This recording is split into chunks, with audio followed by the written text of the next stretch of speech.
ಈಗ ಈ ಚಿಕ್ಕ ವಯಸ್ಸಿನಲ್ಲಿ ಮದುವೆ ಆಗಿ ಎಲ್ಲಾವುದು ಸರಿಯಾಗಿ ನಡೆದು ಬಿಟ್ರೆ ಅದು ಒಂದು.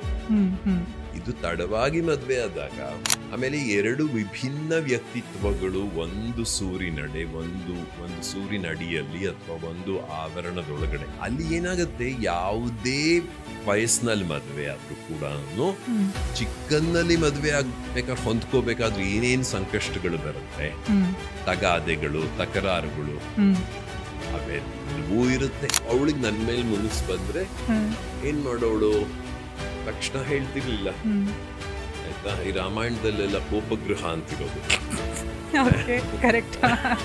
ಅರಮನೆಲೇನೆ ಒಂದು ಭಾಗ, ಅಲ್ಲಿದ್ರೆ ಮಡದಿ ಮುಗಿದಿದ್ದಾಳೆ ಅಂತ ರಾಜನಿಗೆ ಗೊತ್ತು.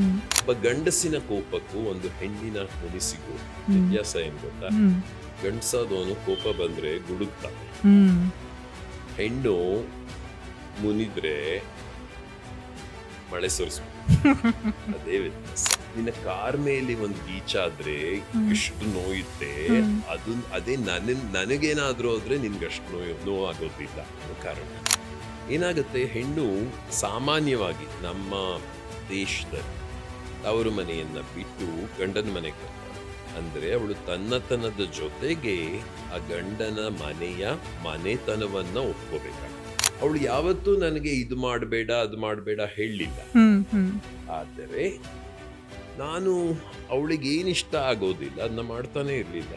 ಈ ವರ್ಷದ ಜನವರಿಯಲ್ಲಿ ಈ ಕ್ಯಾನ್ಸರ್ ಅನ್ನೋದು ಸಾಕಷ್ಟು ಗುಣಮುಖವಾಗಿತ್ತು. She had plunged back to life. ಏನ್ ಗೊತ್ತಾ, ಅವಳಿಗೆ ಅವಳಲ್ಲದನ್ನ ನಾನು ಏನಾದ್ರೂ ಹೇಳ್ಬಿಟ್ರೆ ಕೋಪ ಬರುತ್ತೆ. ಅವಳಿಗೆ ನನ್ನ ಆಯ್ಕೆಗಳ ಮೇಲೆ ತುಂಬಾ ತುಂಬಾ ತುಂಬಾ ಏನಿತ್ತು, ಮನ್ನಣೆ ಕೊಡೋಳು. ಏನೇ ಕೊಂಡ್ಕೊಂಡ್ರು ಕೊನೆಯವರೆಗೂ ಅಷ್ಟೇ. ನಿಮಗೆ ಅವರು ತಾನೊಬ್ಳೆ ಎಲ್ಲಾದ್ರೂ ಹೋಗಿ ಏನಾದ್ರು ಕೊಳ್ತಿದ್ದೀನಿ ಅಂದ್ರೆ ಅದನ್ನ ಚೇಂಜಿಂಗ್ ಕೊಟ್ಕೊಂಡು ಫೋಟೋ ತೆಗೆದು ನಾನು ಎಸ್ ಅಂದ್ಮೇಲೆನೆ ಮುಂದುವರಿಸ್ತಾ ಇದ್ದೆ. ಒಂದ್ ಹೇಳ್ತೀನಿ, ಎಲ್ರು ಅಂದ್ಕೊಂಡಿದ್ದಾರೆ ಅವಳು ತುಂಬಾ ತಯಾರಿ ಮಾಡ್ತಾ ಇದ್ಲು, ನಾನ್ ಅಂದ್ಕೊಂಡ್ ಹಾಗಿಲ್ಲ ಆಯ್ತಾ. ಅದು ಏನು, ಅದು ಅವಳ ತನ ಅಷ್ಟೇನೇನೆ. ನನಗೆ ಕನ್ನಡ ಯಾಕೆ ಬೇಕು ಅಂತ ಹೇಳಿದ್ರೆ, ನಾನು ತುಂಬಾ ಉತ್ಕಟವಾದದ್ದನ್ನ, ತುಂಬಾ ಎತ್ತರದ ಯೋಚನೆಯನ್ನ ಕನ್ನಡದಲ್ಲದೆ ಇಂಗ್ಲಿಷ್ನಲ್ಲಿ ಮಾಡಕ್ ಸಾಧ್ಯ ಇಲ್ಲ. ಯಾವುದೇ ಮದುವೆಗೆ, ಯಾವುದೇ ಸಂಬಂಧಕ್ಕೆ ಒಬ್ಬರಿಗೊಬ್ರು ಬದ್ಧವಾಗಿರ್ಬೇಕು. ಅಷ್ಟನ್ನ ಮಾತ್ರ ನಾವು ಮಾಡಿದ್ವಿ ಅಷ್ಟೇ, ಹೆಚ್ಚಿನದು ಏನನ್ನೂ ಮಾಡಲಿಲ್ಲ. ಜಗತ್ತಿರ್ಬೇಕಾಗಿರೋದೇ ಹೀಗೆ. ಹಾಯ್, ಹಲೋ, ನಮಸ್ಕಾರ. ಎಲ್ರು ಹೇಗಿದ್ದೀರಾ? Welcome back to VSS. ಇವತ್ತಿನ ಪಾಡ್ಕಾಸ್ಟ್ ಗೆಸ್ಟು ನಾಗರಾಜ್ ಅಪರ್ಣಾ ವಸ್ತಾರೆ. ಅವ್ರ ಮನೆ ಹೋಮ್ ಟೂರ್ನ ನೀವೆಲ್ಲರೂ ನೋಡಿರ್ತೀರಾ. ಅವ್ರ ಮನೆಯಲ್ಲಿರೋ ವಸ್ತುಗಳ ಹಿಂದೆ ಇರೋ ಕತೆಗಳನ್ನ ನೀವು ಕೇಳಿದೀರಾ. ಹಾಗೆ ಯಾರ್ಯಾರು ಆ ಹೋಮ್ ಟೂರ್ನ ಮಿಸ್ ಮಾಡ್ಕೊಂಡಿದ್ದೀರಾ ಅದನ್ನ ಐ ಬಟನ್ ಅಲ್ಲಿ ಸಿಗತ್ತೆ, ಹೋಗಿ ನೋಡಿ.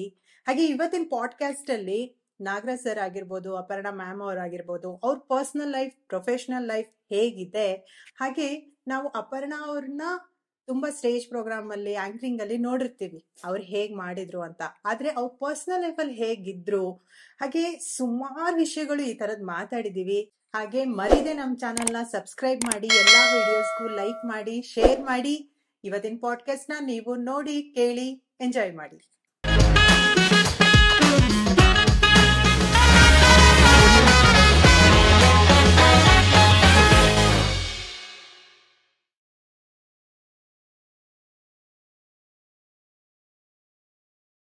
Welcome to VSS.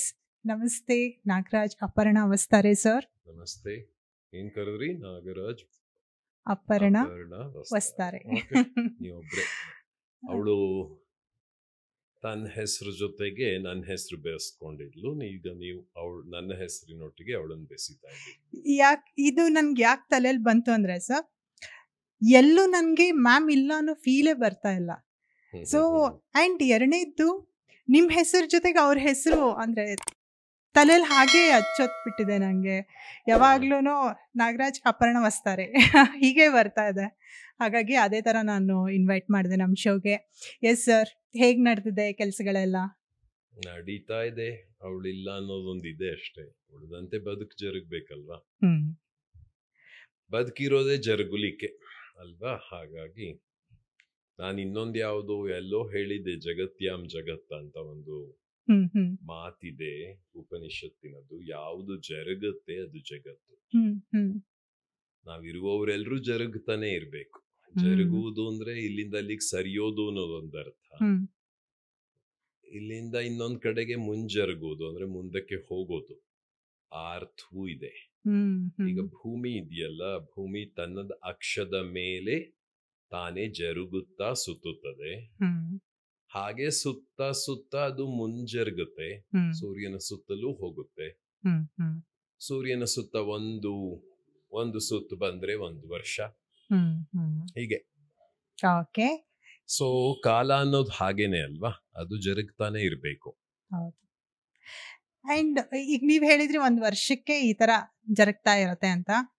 ಈಗ ವರ್ಷಗಳ ಹಿಂದೆ ಹೋದ್ರೆ ನಿಮ್ಮ ಬಾಲ್ಯ ಆಗಿರ್ಬೋದು, ಮ್ಯಾಮ್ ಬಾಲ್ಯ ಆಗಿರ್ಬೋದು, ಹೇಗ್ ಬಂತು ಅಂತ ಹೇಳಿ.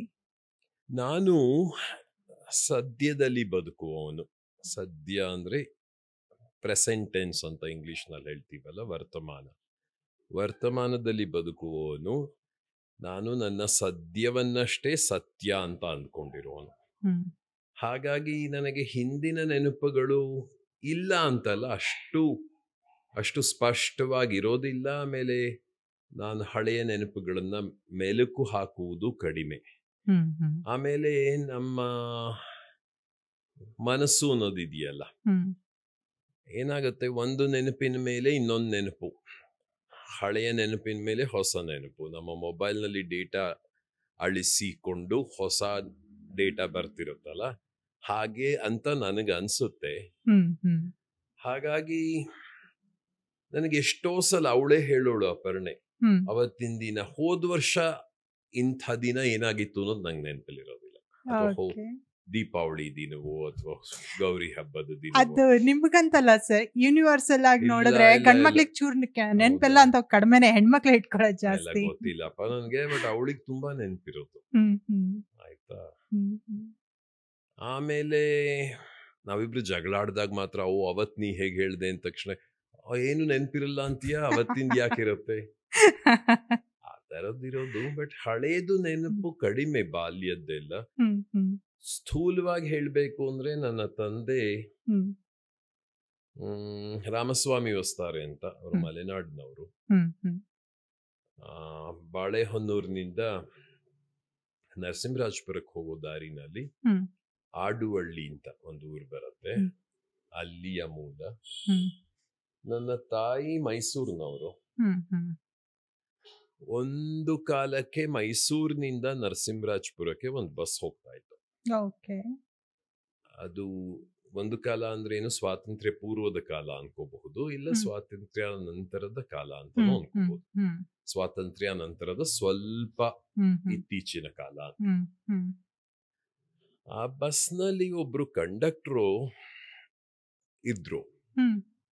ಆತ ಮೈಸೂರಿನ ನಮ್ಮಮ್ಮನ್ನ ಮಲೆನಾಡಿನ ಆ ಕೊಂಪೆಯಲ್ಲಿದ್ದ ನನ್ನ ಅಪ್ಪನ ಜೊತೆಗೆ ಬೆಸೆದು ಒಂದು ಮದುವೆ ಮಾಡಿದ್ರು.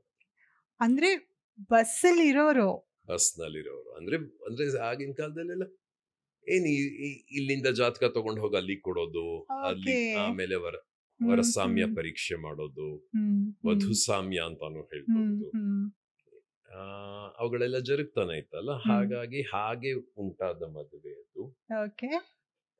ಆಮೇಲೆ ಸ್ವಾತಂತ್ರ್ಯ ನಂತರದ ಅಥವಾ ಸ್ವಾತಂತ್ರ್ಯ ಪೂರ್ವದ ಕಾಲ ಅಂದ್ರೆ ಮೈಸೂರು ರಾಜಧಾನಿ. ಇವತ್ತು ಬೆಂಗಳೂರು ಕರ್ನಾಟಕಕ್ಕೆ ಏನಿದೆ, ಮೈಸೂರು ಅನ್ನೋದು ಮೈಸೂರು ರಾಜ್ಯಕ್ಕೆ ರಾಜಧಾನಿಯಾಗಿತ್ತು. ಆಮೇಲೆ ಮಂಡ್ಯದಲ್ಲಿ ಸಕ್ಕರೆ ಕಾರ್ಖಾನೆ ಇತ್ತು. ಅಮ್ಮ ಎಲ್ಲ ಸಕ್ಕರೆ ಕಾಫಿ ಕುಡ್ಕೊಂಡು ಬೆಳೆದವರು. ಅದನ್ನ ಪಾಯಿಂಟ್ ಮಾಡಿ ಹೇಳ್ತಾ ಇದ್ರು. ಅಂದ್ರೆ ಆಗಿನ ಕಾಲದಲ್ಲಿ ಸಕ್ಕರೆ ಕಾಫಿಗೆ ಎಷ್ಟು ಬೆಲೆ ಇತ್ತು ಅಂತ. ಶ್ರೀಮಂತಿಕೆ ಆಯ್ತಾ. ಒಂದ್ ಕಾಲಕ್ಕೆ ಸಕ್ಕರೆ 17ನೇ ಶತಮಾನದಲ್ಲಿ ಬರೀ ರಾಜರು ಆಮೇಲೆ ಸಮಾಜದ ದೊಡ್ಡ ದೊಡ್ಡ ವ್ಯಕ್ತಿಗಳು ಮಾತ್ರ ಬಳಸ್ತಿದ್ದಂತ ಸರಕದು.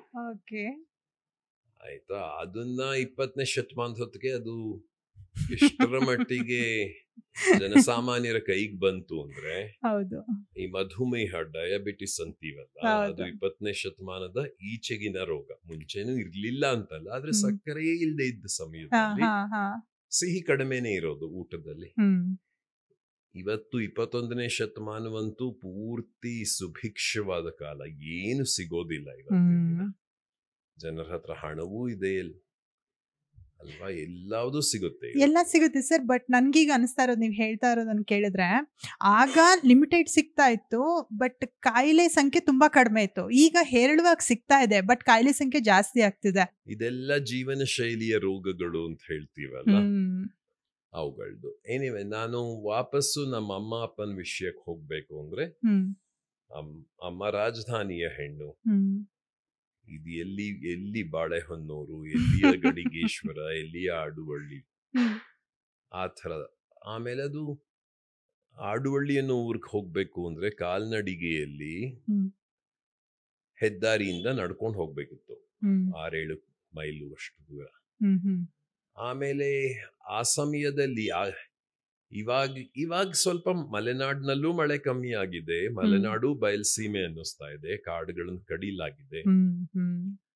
ಆದ್ರೆ ಇವತ್ತಿಗೆ ಒಂದು 60-70 ವರ್ಷಗಳ ಹಿಂದೆ ಅಂದ್ರೆ ಹೇಗಿತ್ತು, ಅದು ಮಳೆ ಹಿಡ್ಕೊಂಡ್ರೆ ಜಿಟಿ ಮಳೆ 3-4 ತಿಂಗಳು ಮನೆಯಿಂದ ಆಚೆ ಬರುವ ಹಾಗೆ ಇರ್ಲಿಲ್ಲ. ಕರೆಕ್ಟ್. ಆಮೇಲೆ ಇವತ್ತಿನ ತರ ವಿದ್ಯುತ್ ಸೌಕರ್ಯ ಇರ್ಲಿಲ್ಲ. ಆಮೇಲೆ ಅಲ್ಲಿಯ ಬದುಕು ಹೇಗಿರೋದು, ಆ 4 ತಿಂಗಳಿಗೆ ಸಾಕಾಗುವಷ್ಟು ಆಹಾರ ಸಾಮಗ್ರಿಯನ್ನ ಶೇಖರಿಸ್ಕೋಬೇಕಿತ್ತು. ಆಹಾರ ಜೊತೆಗೇನೆ ಬೆಂಕಿಯ ಸಲುವಾಗಿ ಉರುವಲು ಸೌದೆಯನ್ನು ಕೂಡ ಸಂಗ್ರಹಿಸಿತ್ತು. ಅದು ಕೂಡ ಒದ್ದೆ ಆಗಿರಬಾರ್ದು ಎಲ್ಲ.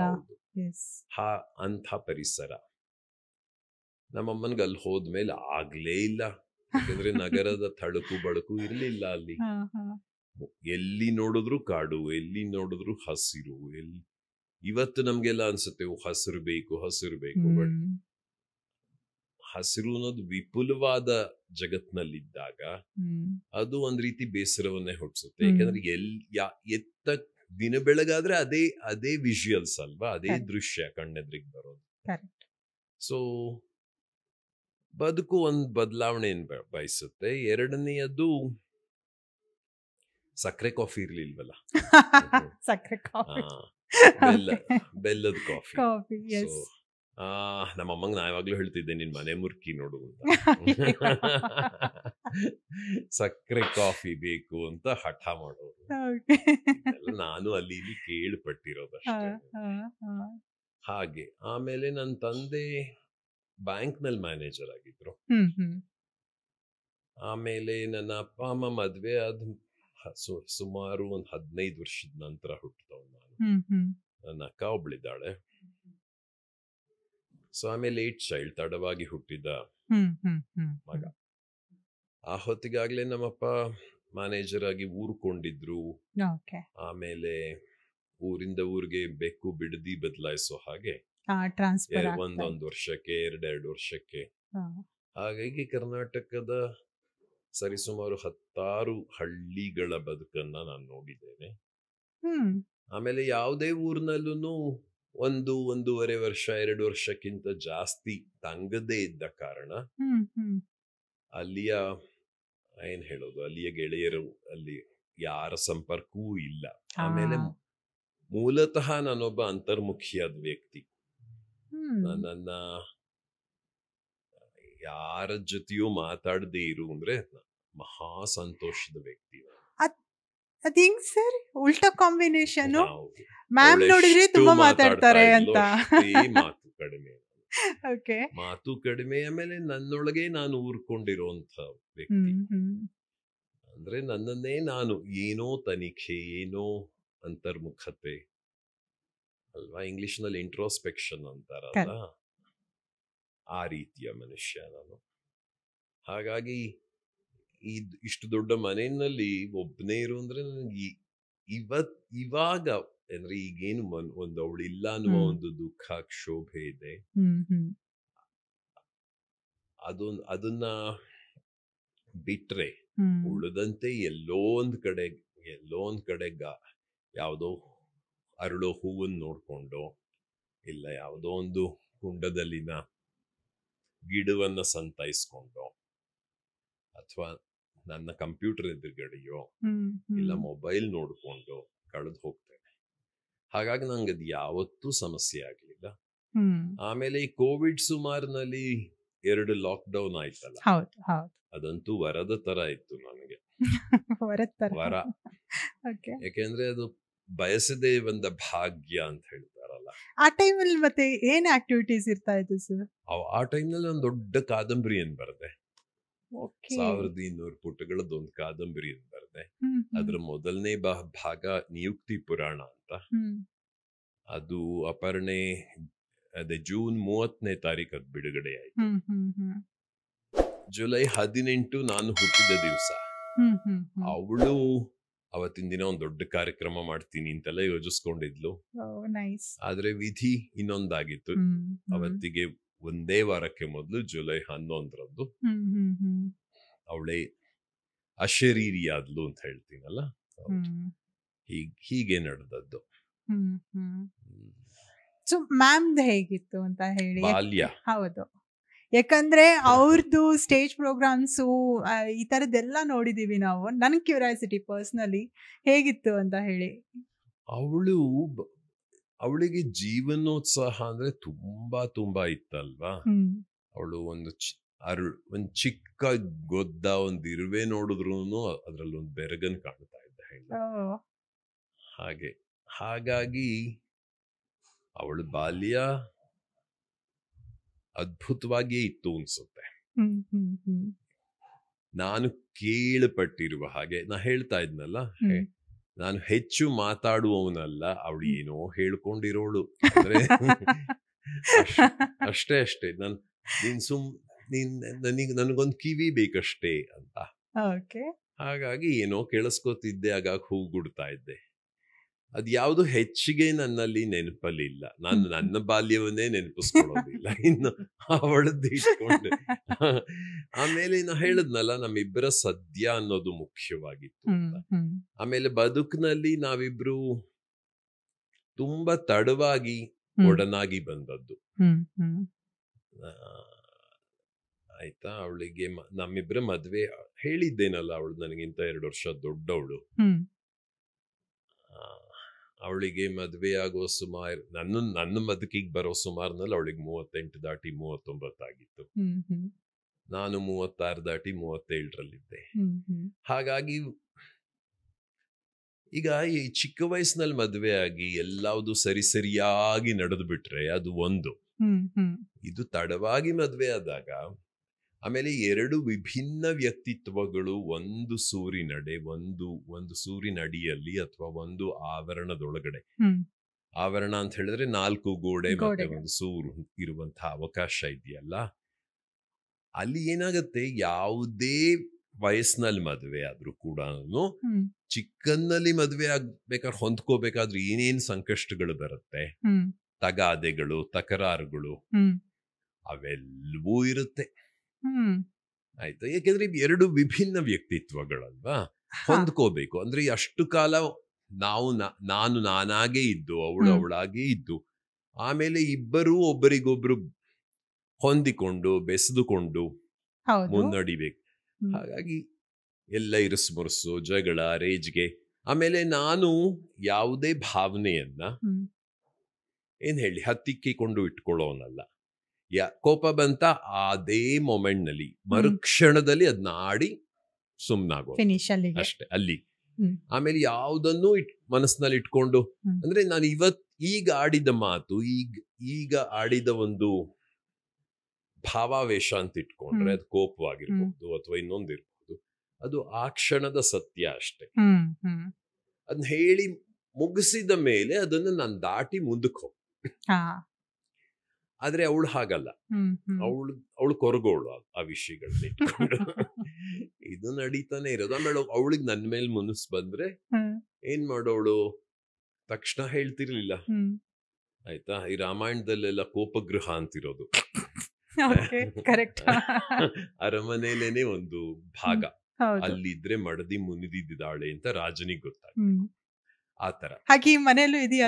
ಇದೆ ಅಂದ್ರೆ ಏನು, ಅಲ್ಲಿ ಅವಳದ್ದು ಮೇಲ್ಗಡೆ ಅವತ್ತು ಒಂದು ಡ್ರೆಸ್ಸಿಂಗ್ ರೂಮ್ ತೋರ್ಸೋದು, ಅಲ್ಲಿ ಹೋಗಿ ಮುದುಡ್ಕೊಂಡು ಮೇಜಿನ ಮೇಲೆ ತಲೆಯೂರಿ ಓ, ಅಲ್ಲ ಮೊದಲು ಮೇಜಿನ ಮೇಲೆ ಏನು ಇದು ಮೊಣಕೈ ಮೇಲೆ ತಲೆಯೂರಿ ಮಲಗಿ ಕುತ್ಕೊಂಡ್ಲು ಅಂತ ಹೇಳಿದ್ರೆ ಏನೋ ಪ್ರಮಾದವಾಗಿದೆ.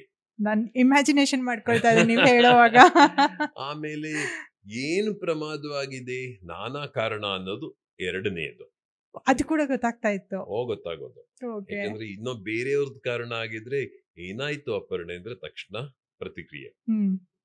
ಅದೇ ನನ್ನ ಸಲುವಾಗಿ ಏನಾದ್ರು ಮುಂದಿದ್ದ ಪಕ್ಷಕ್ಕೆ ಏನಾಯ್ತು ಅಪರ್ಣೆ ಅಂದ್ರೆ ತಲೆ ಎತ್ತಾ ಇರ್ತಿಲ್ಲ. ಅವಾಗ ಹೋಗಿ ತಲೆ ದಡ್ವಿ, ಆಮೇಲೆ ತಲೆ ಎತ್ತಿದ್ರೆ ಏನ್ ಹೇಳೋದು,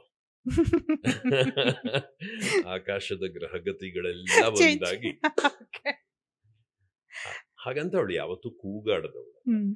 ಆಯ್ತಾ, ಅದು ನಾನು ಈಗ ಒಬ್ಬ ಗಂಡಸಿನ ಕೋಪಕ್ಕೂ ಒಂದು ಹೆಣ್ಣಿನ ಮುನಿಸಿಗೂ ವ್ಯತ್ಯಾಸ ಏನ್ ಗೊತ್ತಾ? ಗಂಡಸಾದವನು ಕೋಪ ಬಂದ್ರೆ ಗುಡುಕ್ತಾನೆ, ಹೆಣ್ಣು ಮುನಿದ್ರೆ ಮಳೆ ಸುರಿಸ್ಬಿಡ್ತಾನೆ. ಅದೇ ವ್ಯತ್ಯಾಸ. ಹಾಗಾಗಿ ಇದೇ ಕುರಿತು ಒಂದು ಪದ್ಯ ಕೂಡ ಬರೆದಿದ್ದೀನಿ, ಒಂದು ಮೇ ಮಧ್ಯಾಹ್ನ ಅಂತ. ಇದ್ದಕ್ಕಿದ್ದ ಹಾಗೇನೇನೆ ಅದ್ರಲ್ಲಿ ಸಂಗತಿ ಚೆನ್ನಾಗಿದೆ, ಗಂಡ ಹೆಂಡತಿದು. ಆಯ್ತಾ, ಕಾರಣ ವಿನಾಕಾರಣ ಅವಳು ಅಳ್ತಾಳೆ. ಆಯ್ತಾ, ಅವನ್ ಗುಡುಕ್ತಾನೆ.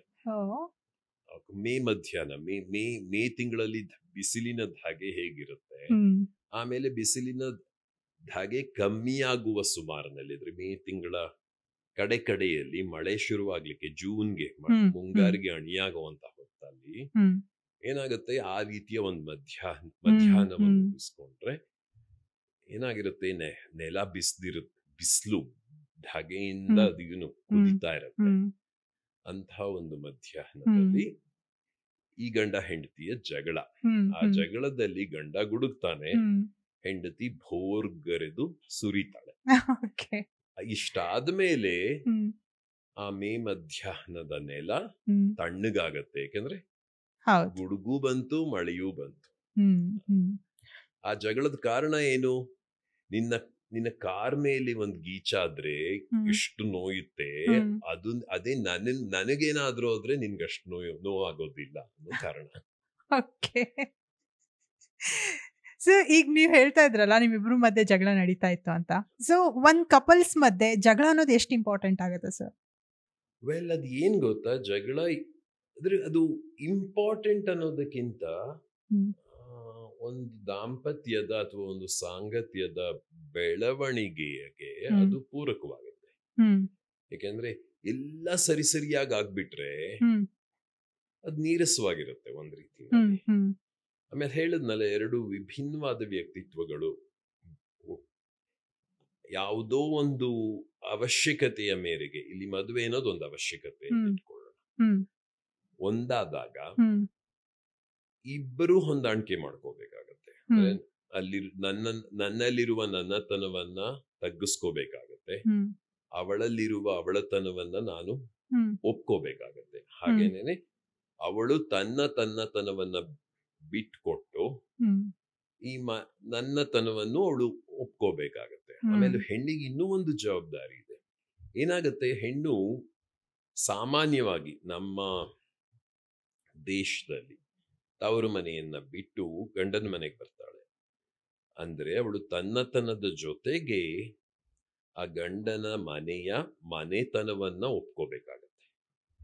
ಆ ಮನೆತನವನ್ನ ತನ್ನತನವಾಗಿ ಬೆಸೆದುಕೊಂಡ ಮೇಲೆ ಅವಳು ಮನೆಗೆ ಸೊಸೆ ಆಗ್ತಾಳೆ. ಇದು ಒಂದು ರೀತಿಯ ಅನಿವಾರ್ಯ. ಇದನ್ನ ತಪ್ಪು ಸರಿ ನಾವು ವಿಮರ್ಶಿಸೋದು ಬೇಡ ಅಲ್ವಾ. ಇವತ್ತಿನ ಸ್ತ್ರೀವಾದ ಈ ಕುರಿತು ಸಾಕಷ್ಟು ಮಾತುಗಳನ್ನಾಡುತ್ತೆ. ಆದ್ರೆ ಇದು ನಡೀತಾ ಇರುವಂತಹದ್ದೇನೆ, ಪ್ರಾಯಶಃ ಎಲ್ಲ ಕಾಲಕ್ಕೂ ನಡೆಯುತ್ತೋ ಏನೋ ಗೊತ್ತಿಲ್ಲ. ಅಂಥ ಪರಿಸ್ಥಿತಿನಲ್ಲಿ ಈ ಚಕಮಕಿಗಳು ಇದ್ದಿದ್ದೇನೇನು. ಯಾಕೆಂದ್ರೆ ಎಲ್ಲದನ್ನು ಅಷ್ಟು ಸುಲಭವಾಗಿ ಬಿಟ್ಕೊಡಕ್ ಆಗೋದಿಲ್ಲ. ನನ್ನತನವನ್ನ ಹೇಗ್ ಬಿಟ್ಕೊಡಕ್ ಸಾಧ್ಯ? ಹೌದು, ಬಟ್ ಈ ಜಗಳಗಳಿಂದ ನಮ್ಮ ಬಾಂಡಿಂಗ್ ಕೂಡ ಇನ್ನು ಸ್ಟ್ರಾಂಗ್ ಆಗ್ತಾ ಹೋಗ್ಬೋದಲ್ವಾ? ಯಾಕಂದ್ರೆ ಒಂದೊಂದು ನೇಚರ್ ಗೊತ್ತಾಗ್ತಾ ಹೋಗುತ್ತೆ. ಖಂಡಿತ ಆಗತ್ತೆ. ಆಮೇಲೆ ಪ್ರತಿಯೊಂದು ಜಗಳವೂ ಕೂಡ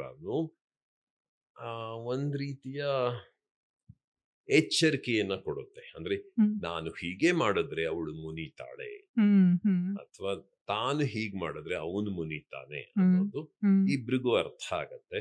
ಆಮೇಲೆ ಆದಷ್ಟು ಮಟ್ಟಿಗೆ ಇನ್ನೊಬ್ಬರನ್ನ ನೋಯಿಸುವಂತಹದ್ದನ್ನ ನೋಯಿಸುವಂತಹ ಕೆಲಸವನ್ನ ಮಾಡೋಕ್ಕಾಗೋದಿಲ್ಲ ಅಥವಾ ಮಾಡಕೂಡ್ದು.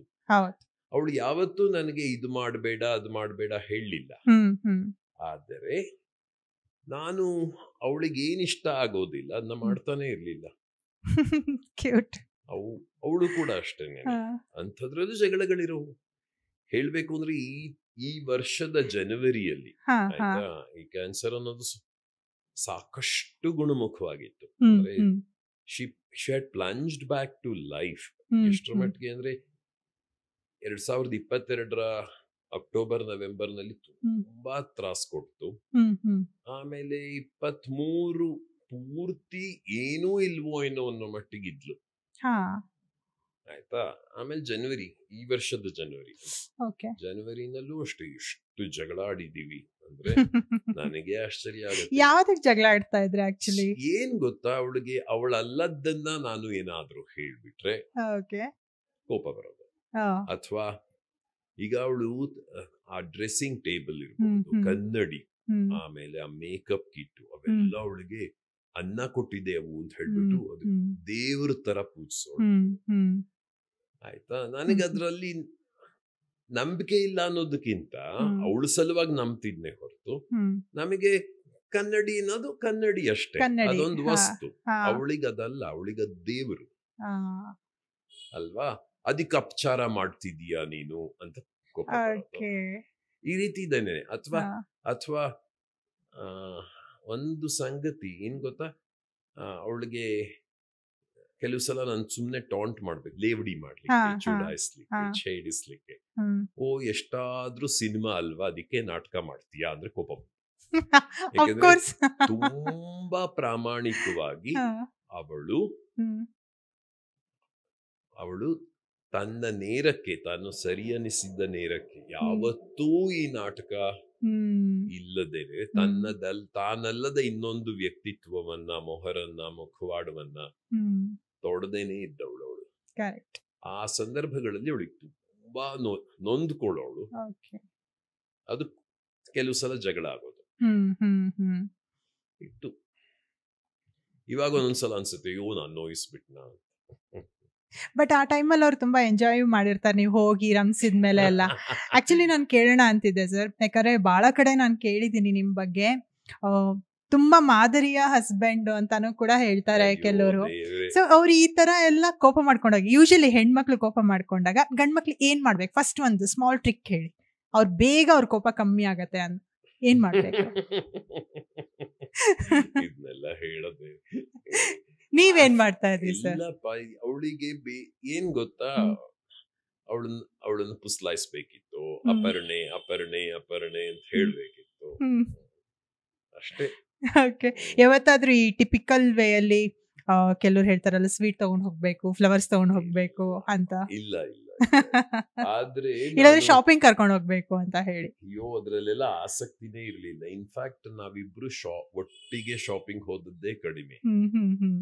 ಆಯ್ತಾ. ಒಂದು ಸಮಸ್ಯೆ ಏನು ಅಂದ್ರೆ, ಎಲ್ಲಿ ಹೋದ್ರು ಜನ ಗುರುತಿಸೋರಲ್ಲ, ಹಾಗಾಗಿ ನಮಗ್ ಸಮಸ್ಯೆ ಆಗೋದು. ಆದರೆ ನಾನು ಈ ಮುನಿದಂಥ ಸಂದರ್ಭಗಳಲ್ಲಿ ನಾನು ಸೀರೆ ತಗೊಂಡೋಗಿ ಕೊಟ್ಟಿದ್ದೆ. ಆಮೇಲೆ ಅವಳಿಗೆ ನನ್ನ ಆಯ್ಕೆಗಳ ಮೇಲೆ ತುಂಬಾ ತುಂಬಾ ತುಂಬಾ ಏನಿತ್ತು, ಮನ್ನಣೆ ಕೊಡೋಳು. ಏನೇ ಕೊಂಡ್ಕೊಂಡ್ರು ಕೊನೆಯವರೆಗೂ ಅಷ್ಟೇ. ಯಾವ್ದಾದ್ರು ತಾನೊಬ್ಳೆ ಎಲ್ಲಾದ್ರೂ ಹೋಗಿ ಏನಾದ್ರು ಕೊಳ್ತಿದ್ದೀನಿ ಅಂದ್ರೆ ಅದನ್ನ ಚೇಂಜಿಂಗ್ ರೂಮ್ ನಲ್ಲಿ ತೊಟ್ಕೊಂಡು ಫೋಟೋ ತೆಗೆದು ನಾನು ಎಸ್ ಅಂದ್ಮೇಲೆನೆ ಮುಂದುವರಿತಾ ಇದ್ದೆ. ಹಾಗಿರೋದು. ಓಕೆ. ಈಗ ಮತ್ತೆ ಅವ್ರು ಅಷ್ಟೊಂದು ಕಾರ್ಯಕ್ರಮಗಳನ್ನೆಲ್ಲ ಕೊಡ್ತಾ ಇದ್ರಲ್ಲ, ಸೊ ಆ ಒಂದು ಭಾಷೆ ಮೇಲಿನ ಹಿಡಿತ ಅದು ಹೇಗ್ ಬರೋದಕ್ಕೆ ಕಾರಣ ಆಯ್ತು ಅಂತ ಹೇಳಿ? ಹೇಳ್ತೀನಿ, ಎಲ್ರು ಅಂದ್ಕೊಂಡಿದ್ದಾರೆ ಅವಳು ತುಂಬಾ ತಯಾರಿ ಮಾಡ್ತಾ ಇದ್ಲು. ಹೌದು. ನಾನ್ ಅಂದ್ಕೊಂಡ್ ಹಾಗಿಲ್ಲ. ಆಯ್ತಾ. ಅದು ಏನು, ಅದು ಅವಳ ತನ ಅಷ್ಟೇನೇನೆ. ಈಗ ನನ್ನ ಬಗ್ಗೆನೂ ಈ ಕಳೆದ 3-4 ತಿಂಗಳಿನಲ್ಲಿ ಏನ್ ಹೇಳ್ತಿದ್ದಾರೆ, ನಿಮ್ ಕನ್ನಡ ಎಷ್ಟು ಚೆನ್ನಾಗಿದೆ, ಅದು ನನ್ನತನ ಅಷ್ಟೇನೇನೆ. ಅವಳಿಗೆ ಮೈಕು ಕ್ಯಾಮೆರಾ ಕಂಡ್ರೆ ಸಾಕು, ಅವಳು ಪೂರ್ತಿ ರೂಪಾಂತರಗೊಂಡು ತಾನಲ್ಲದ ಇನ್ನೊಂದಾಗಿ, ಆಯ್ತಾ, ಅವಳು ನಡ್ಕೊಳ್ತಾ ಇದ್ಲು. ತಾನಲ್ಲದ ಇನ್ನೊಂದು ಅಂದ್ರೆ ಏನು, ಆ ಇನ್ನೊಂದೇ ಅವಳ ತನ್ನತನವಾಗಿತ್ತು. ಇನ್ನೊಂದು ಫೇಸ್ ಅದು ಅವ್ರದೇನೆ, ಇನ್ನೊಂದು ಮುಖ ಅನ್ಕೊಳ್ಳೋಣ, ಇನ್ನೊಂದು ಚಹರೆ, ಆಯ್ತಾ. ಅದು ತಾನೇ ತಾನಾಗಿ ಸ್ವಾಭಾವಿಕವಾಗಿ ಬರೋದು.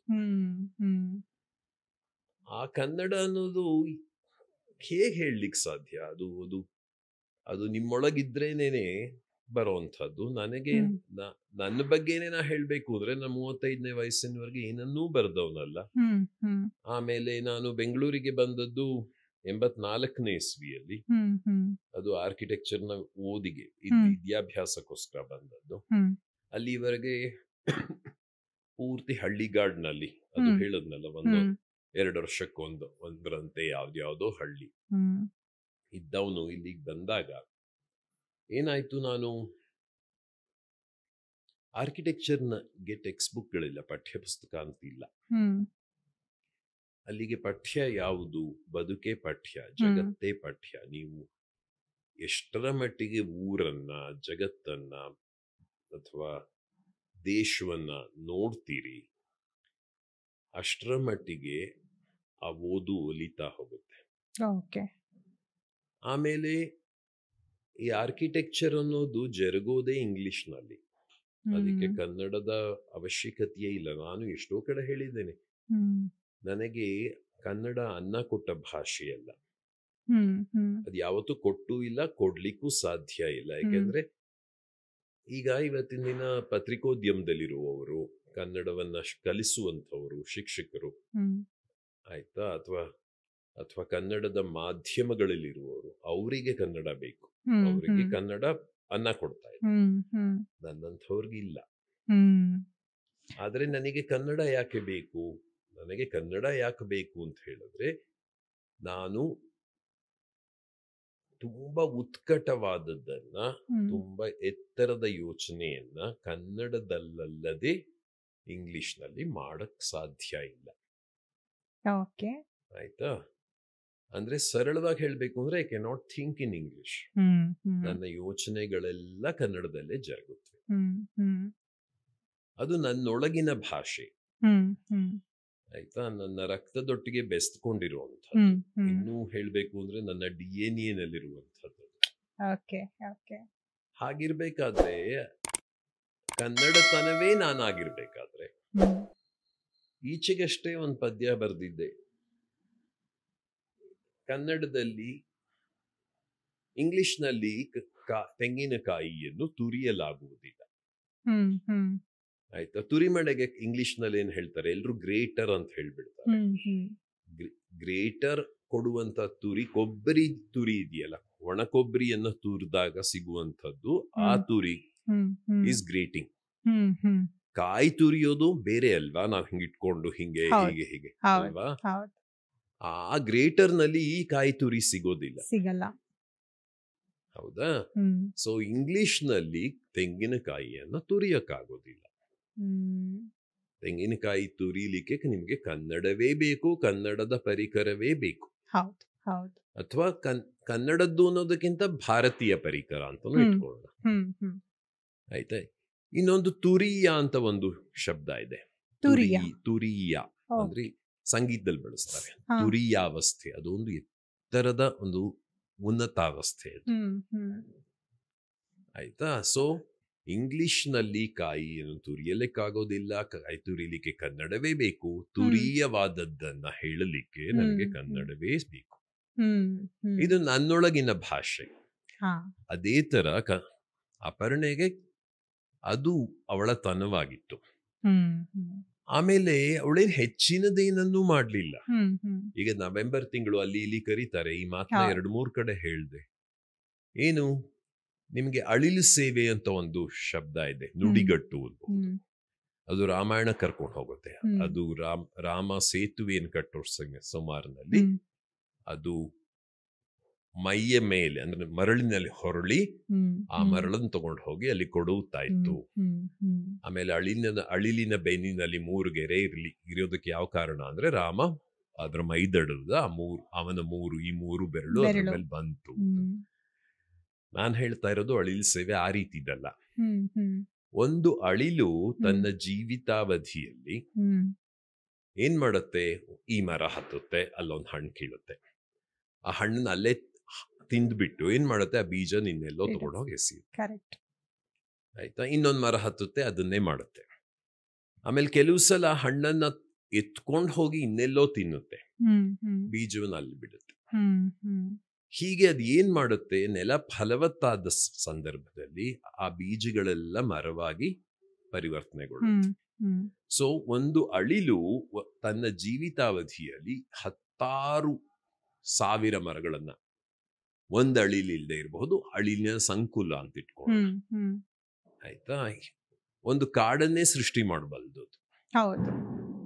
ಅದಕ್ಕೆ ಅದು ಸೃಷ್ಟಿ ಮಾಡ್ತೇನೆ ಅಂತ ಮಾಡ್ತಾ ಇಲ್ಲ, ಅದಕ್ಕೆ ಅದು ಒಂದು ಜೈವಿಕವಾದ ಅಗತ್ಯ. ಹಣ್ಣನ್ನು ತಿನ್ನೋದು ಅದರ ಅಗತ್ಯ, ಆ ಬೀಜವನ್ನು ಎಸೆಯೋದು ಅದರದ್ದು ಉಪೋತ್ಪನ್ನ, ಅಂದ್ರೆ ಇಟ್ಸ್ ಎ ಬೈ ಪ್ರಾಡಕ್ಟ್ ಅಷ್ಟೇನೆ.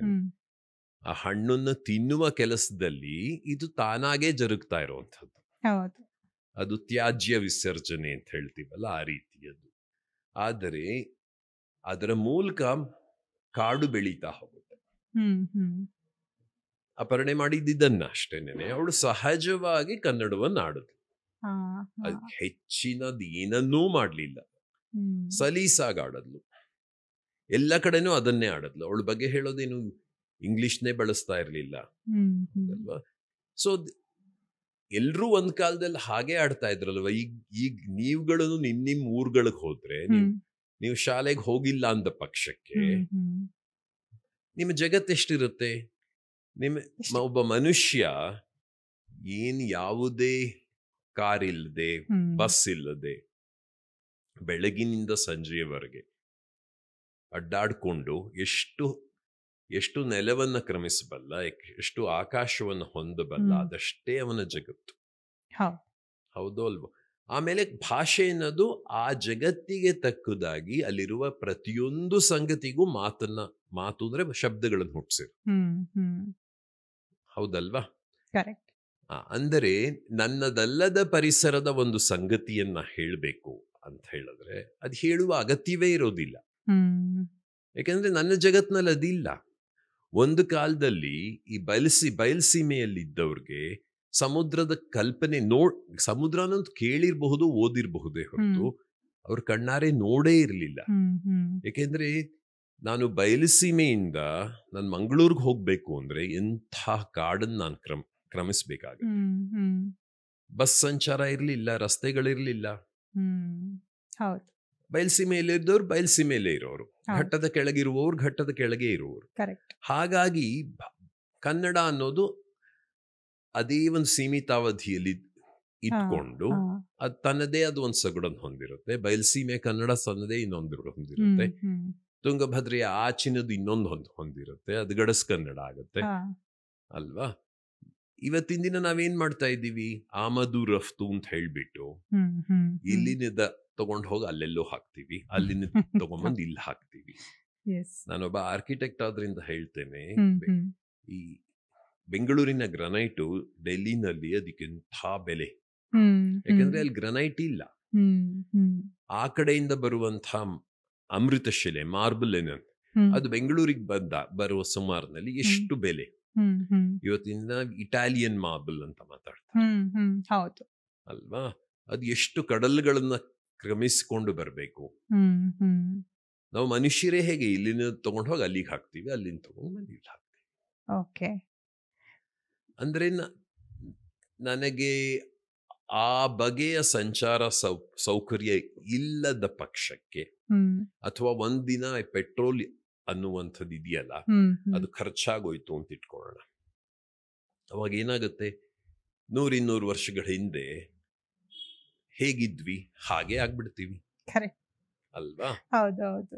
ಅವಾಗ ಪ್ರಕೃತಿ ಅನ್ನೋದು ತನ್ನದೇ ಆದ ಇನ್ನೊಂದು ದಾರಿನ ಹುಡುಕೊಂಡು ಹೋಗುತ್ತೆ. ನಾವು ಸಿಕ್ಕಾಪಟ್ಟೆ ಹಸ್ತಕ್ಷೇಪ ಮಾಡಿದೀವಿ ಪ್ರಕೃತಿಯ ಮೇಲೆ. ಅದು ಇವತ್ತಿನ ಬಹುತೇಕ ಸಮಸ್ಯೆಗಳಿಗೆ ಅದೇ ಕಾರಣ.